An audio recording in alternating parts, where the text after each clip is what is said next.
नमस्कार दोस्तों, आपका स्वागत है भारत के ज्योग्राफी के इस अगले अध्याय में, जहां भारत की जलवायु की बात करने वाले हैं।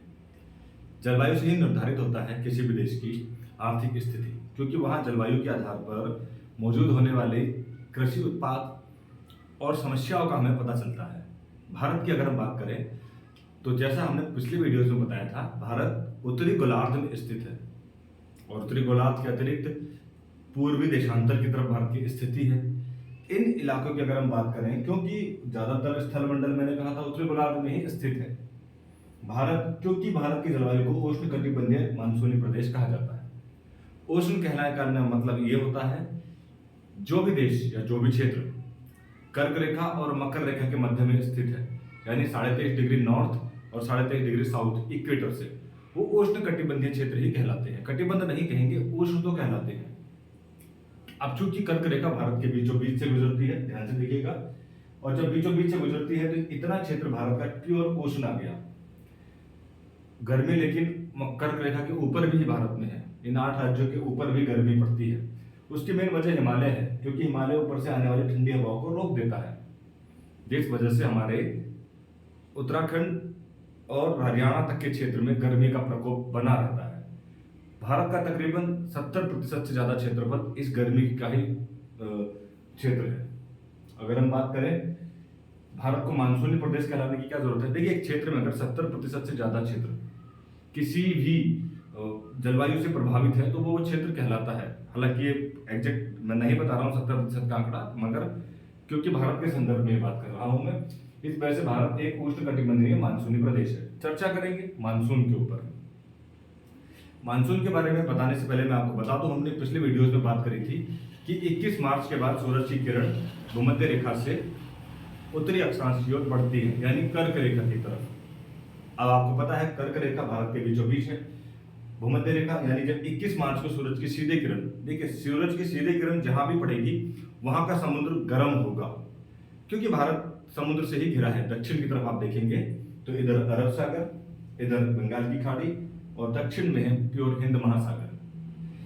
हमने आपको एक केतली का उदाहरण भी दिया था। अगर हम केतली में पानी गर्म करते हैं तो पानी उबलता है, और उबलने के बाद क्या होता है, वो बूंदे, वो वेपर बनता है, भाप। अगर हम उसके ऊपर प्लेट लगा देंगे तो वो बूंदे बन जाता है। अगले वीडियो में हम चर्चा जरूर करेंगे संवहनीय वर्षा की, चक्रवातीय वर्षा की, पर्वतीय वर्षा की। निश्चित तौर पर हम सारे टॉपिक ज्योग्राफी के कवर कर लेंगे।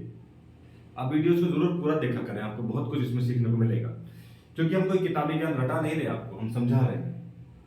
और समझने के लिए पेशेंस चाहिए, नॉलेज चाहिए, दिमाग खुला रहना चाहिए। वन लाइनर नहीं है ये, आपने एक लाइन में लिखा आंसर हो गया। लेकिन बहुत सारे वन लाइनर्स का ये ठिकाना है जहां से जनरेट होते हैं, आप अटक नहीं सकते, भटक नहीं सकते। 21 मार्च के बाद सूरज की किरण ऊपर पड़ी, केतली का पानी गर्म होता है तो वो बर्फ भी बनता है। ऐसे ही समुद्रों पर सीधे सूरज की किरण पड़ेगी तो गर्म होगा। 21 जून को जब किरण कर्क रेखा पर आती है, उससे पूर्व में 1 जून के आसपास ये भारत के दक्षिणी सिरे पर आ जाती है, क्योंकि भूमध्य रेखा भारत के अंतिम छोर से 876 किलोमीटर दक्षिण में ही तो है, जो हमारा इंदिरा पॉइंट है वहां से।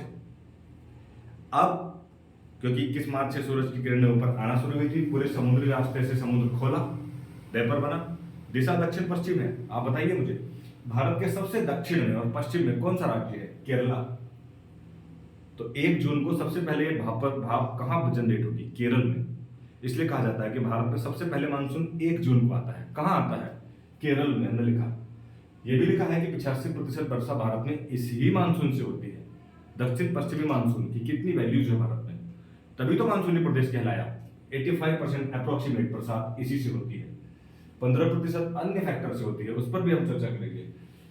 फिलहाल आप ये देखिएगा, भारत के भौगोलिक स्वरूप को देखिए, अरब सागर और बंगाल की खाड़ी, 2 रीजन। मानसून की दिशा दक्षिण पश्चिम। ये मानसून 1 जून को आएगा, इस तरह से यहाँ पर, यहाँ से जाएगा, इसकी दिशा ये रहेगी, आपको मानचित्र में दिख रहा होगा जो दिशा है यहाँ की।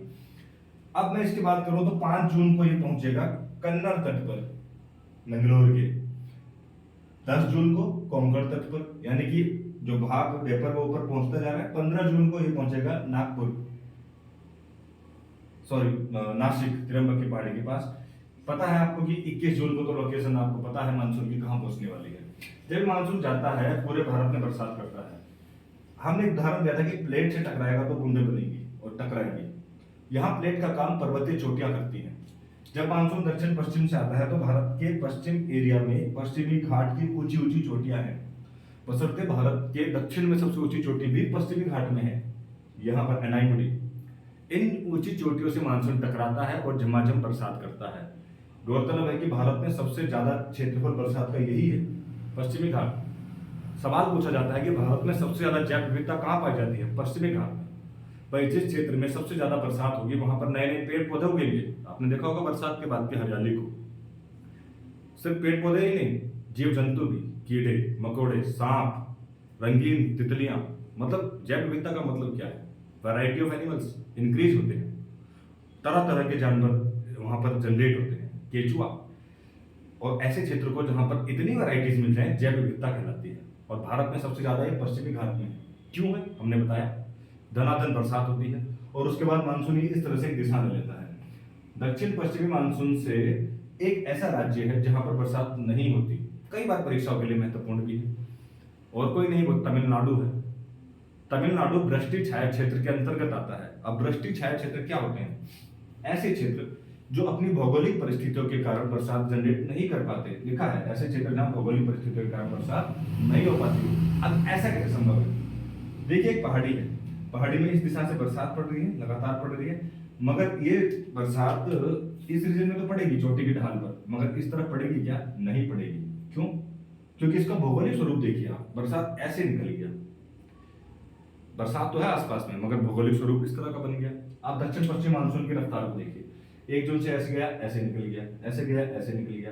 तमिलनाडु बिल्कुल पूर्वी तट पर है यहाँ, तो ये भौगोलिक परिस्थिति के कारण कट गया। इस दिशा से देखिए आप, ये कट गया, ऊपर से निकल गया मानसून। तो तमिलनाडु एकमात्र ऐसा राज्य है भारत का जो दक्षिण पश्चिमी मानसून से प्रभावित नहीं होता। यह अलग बात है कि तमिलनाडु ही एकमात्र ऐसा राज्य है कि जो उत्तर पूर्वी मानसून से प्रभावित होता है, उसकी भी चर्चा करेंगे। अब ये ऊपर को जब जाता है मानसून, लगभग 22 जुलाई तक पूरे भारत में विस्तृत रूप से फैल जाता है। कई जगह पर बाढ़ आती है, कई जगह पर बरसात होती है। इसके बाद हम बहुत सारी ऐसी फसल बोते हैं जिनको पानी की रिक्वायरमेंट होती है। अरावली राजस्थान का क्षेत्र, यहाँ पर मानसून का प्रभाव कम पड़ता है, बहुत कम। क्यों? अरावली वो पर्वतमाला है जिसका विस्तार बहुत पहले से हो रखा है, उसकी चर्चा नहीं कर रहे। लेकिन मानसून जब यहाँ से ऊपर को चढ़ता है तो इसके पैरेलल टकराकर साइड से निकल जाता है, इसके समानांतर। पूरा राजस्थान रेगिस्तानी नहीं है, मैं आपको बता दूं, जयपुर के आसपास का क्षेत्र रेगिस्तानी नहीं है। ये जैसलमेर, जोधपुर, बीकानेर, उदयपुर, ये क्षेत्र रेगिस्तानी है जहाँ रेत ही रेत है। अरावली एक बॉर्डर तय करता है, पीछे रेत का क्यों कर रहा है बॉर्डर? भाई उसके समानांतर होने की वजह से उसके पश्चिम दिशा में बरसात नहीं हो रही है। अगर बरसात हो जाती तो रेगिस्तान ही नहीं बनता। हमने पुरानी वीडियोस अगर आप इस चैनल में देखेंगे पीछे जाके तो आपको नजर आएगा। ज्यादातर रेगिस्तान महाद्वीपों के पश्चिमी तटों पर है, क्योंकि वहां पर ठंडी जलधाराएं बहती हैं। वो महाद्वीप जो वर्ल्ड ज्योग्राफी का हिस्सा है। भारत के संदर्भ में मानसून का समानांतर चले जाना ही इस राजस्थान का निर्माण है, इसी वजह से रेगिस्तान का निर्माण हुआ है। अगर बरसात पड़ जाती तो मिट्टी गीली हो जाती, तो रेत बनता ही नहीं। अति गर्मी पड़ती है तो रेत सूखता है, और वहां पर बरसात ना होने की वजह से वो महीन हो जाता है। इस वजह से इसका जन्म हुआ। उत्तर भारत में भी देखेंगे तो शिवालिक रेंज पर टकराए गए पश्चिमी घाट के बाद, और शिवालिक रेंज पर ही हमने जब उत्तराखंड की वीडियोस बनाए थे तो बताया था उत्तराखंड में भी सबसे ज्यादा बरसात शिवालिक की पहाड़ियों पर होती है। अच्छा, अब मैं इस पर गौर करता हूँ कि दक्षिण पश्चिमी मानसून की मैं बात कर रहा हूँ क्योंकि इसने बहुत कुछ कवर किया है। भारत ही नहीं, विश्व में सबसे ज्यादा बरसात जिस क्षेत्र में होती है वो भारत में ही है, मासिनराम। सर्वाधिक वर्षा वाला क्षेत्र मासिनराम है, और ये बरसात भी दक्षिण पश्चिम की मानसून की वजह से ही है, रीजन। इस तरफ आपने देखा पश्चिमी घाट ने कुछ हद तक पानी के स्तर को कम किया, क्योंकि ज्यादातर बरसात पश्चिमी घाट में हुई। इधर आप देखेंगे तो पूर्वी घाट में उतनी ऊंची चोटियां नहीं है। विशेष तौर पर जब आप बांग्लादेश की तरफ जाएंगे तो यहाँ दक्षिण पश्चिमी मानसून से जब मानसून या बादल बांग्लादेश से गुजरते हैं तो बांग्लादेश में एक भी चोटी नहीं है। पूरा बांग्लादेश गंगा और ब्रह्मपुत्र के मैदान से निर्मित है। ऐसे में जब चोटियां यहाँ पर नहीं है तो सारा बादल और मानसून बांग्लादेश के ठीक उत्तर में स्थित मेघालय में चला जाता है। और मेघालय नाम से समझ गया, मेघ प्लस अलय। मेघालय में है 3 ऊंची ऊंची चोटियां, गारो, खासी और जयंतिया। ये वहां की जनजातियों के भी नाम है, उन पर भी चर्चा बाद में होगी। तो गारो, खासी और जयंतिया, ऐसे ही अरुणाचल में भी हैं। अब दफला मेरी पहाड़ियों के नाम पर जनजातियां हैं। अब ये चर्चा नहीं कर रहे हैं, सिर्फ जानकारी के लिए आपको बता रहे हैं। तो गारो, खांसी और जयंतिया बच जाकर ये सारा मानसून धमक पड़ता है। और चोटियां नुकीली है, अच्छी खासी हाइट है, 2000 मीटर तक की ये चोटियां हैं। और उसके बाद इनकी घाटियों पर होती है झमझमाझम बरसात। वहीं पर है एक चेरापूंजी मासिनराम। इससे पहले आपने चेरापूंजी का भी खूब नाम सुना होगा अत्यधिक वर्षा के लिए। दोनों मेघालय में है।